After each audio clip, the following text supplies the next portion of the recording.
I'm Jessica Brees. I'm a certified nurse midwife with the Center for Midwifery at the University of Colorado Hospital.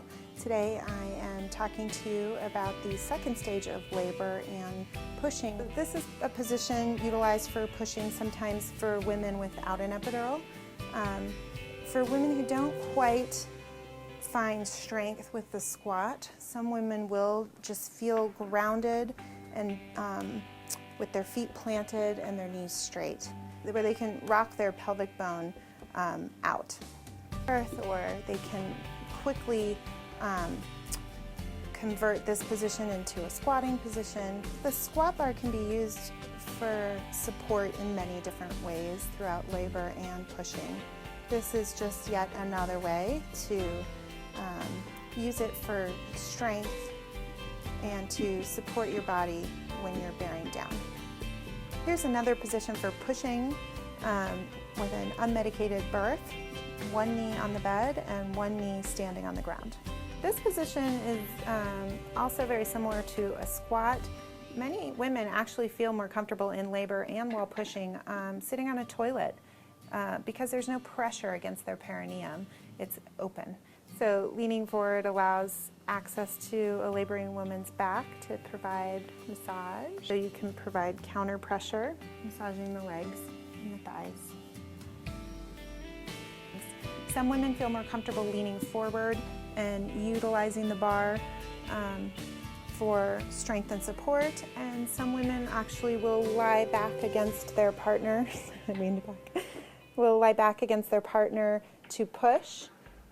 Or to relax in between contractions and rest. I'm going to show you how a woman with an epidural can utilize a squat bar while pushing. It does require some testing out her legs first. Some women feel that they've got great motor function and the ability to move their legs around, but once they're actually standing up on their feet, you have to feel it out and make sure that it is a comfortable and safe position for you. Therefore, none of these positions should be done alone. You should always have the assistance of a minimum of 2 people. Once you start feeling a contraction beginning, or if your support people can identify on the fetal monitor that a contraction is beginning, you'll want to get in your position of squatting. You'll want to start to scoot forward, and you're going to use the strength of your own body, either your forearms, your hands, and you're going to lift up and hang. And you're basically going to hang off the bar into a squat position. Most importantly, you want to make sure that you're using your feet for support. Women will need assistance into this position, and then after the contraction, they'll need assistance out of this position. You do not want to stay in this position for too long because you can cut off the circulation to your feet. Another way to utilize the squat bar is a place to put your feet down when you are in more of a reclining position. Women with epidurals sometimes don't have a lot of control of their legs, and they don't have as much stability in their hip joints. So their legs sometimes can flop out. It's always a good idea to put a support person on either side of their legs to make sure that the legs don't fall out too far and cause any nerve damage.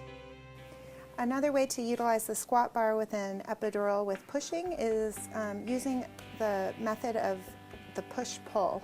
You can tie a sheet around the squat bar, make a knot at the end of it, and a woman can use the traction of her own body. This is the push-pull, and you can actually utilize your own body and the traction that exists between your feet pushing on the bar and your arms pulling.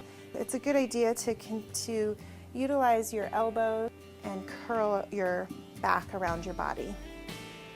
It's always great when you're with or without an epidural to change positions with pushing. One position that women enjoy when they have an epidural is pushing on their side. The way that you do that is you roll over onto your side, and then you can have someone support your upper leg while pushing. Your job as a support person is mainly just to assist the woman to maintain this hold so they don't have to utilize unnecessary energy. You think that you can help her push her baby out by flexing her legs. Because she has less sensation due to the epidural, she's not going to feel if you're damaging any aspect of her upper leg and hip joint. Hands and knees is a wonderful position even with an epidural. So while you're changing into different positions, you have to be very conscious of how you feel, how strong your legs feel, and the support people around you and their ability to get you into these various positions safely. So when you're getting to hands and knees position with an epidural, it is a good idea to have the bed, the back of the bed slightly elevated. And that way a woman can get a little more traction and use the bed for support as they are rolling onto their hands and knees. So again, you want to see how much of the position change a woman can actually do on her own. That also prevents injury for the woman as well as the support person. Onto your knees gently. Sometimes they need help with that lower leg. And then they're going to sort of walk their way up to the head of the bed.